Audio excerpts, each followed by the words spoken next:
මේ ස්ථානයේ වේලුකාණන් චන්දිමල් නායක හඳුරන්නේ පොත් කියවමින් සිටියේදී තමයි සායනහන්සේට හිතෙනවා નિરાයාසී ජීවත් වෙන්න නැත්නම් කොච්චර වටිනවද කියලා. ඒකට ඒක ටිකක් ලොකු ගැඹුරු කතාවක් નિરાයාසී කියන කතාව. ඒකට ඒක ආධ්‍යාත්මික වශයෙන් નિરાයාසයටපත් වීම.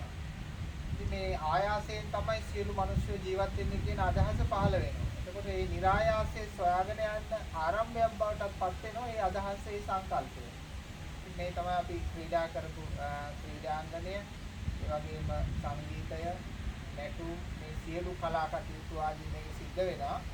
ඉතින් ඒවා සියල්ල සිද්ධ වෙන මේ ක්‍රීඩාංගණයට ආවහම විවේක කාලයේදී යාළු මිත්‍රාදීන් එනකම් රැඳිලා ඉන්න ස්ථානය තමයි මේ බෝධීන් වහන්සේ යට. ඉතින් මේ බෝධීන් වහන්සේට ඒ දවස්වලදී ආර ලක්කඩි කියන කඩි జాතිය හැබැයි එක කඩි එක්කත් මාව ගන්නෙ නෑ, කෑවේ නෑ. ඉතින් මම දෙසලුම පොත්පත් කියවන්න ගවේෂණය කරන් යොදාගත්ත තැන මේ හරි වටින මතකයක්.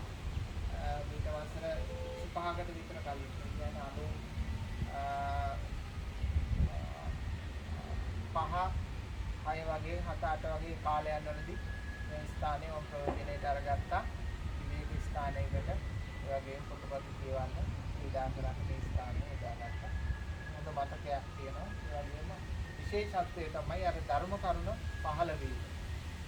નિરાයාසයෙන් නැත්නම් කොච්චර වටිනවද කියන කාරණා. බෝධි වහන්සේට නමස්කාර.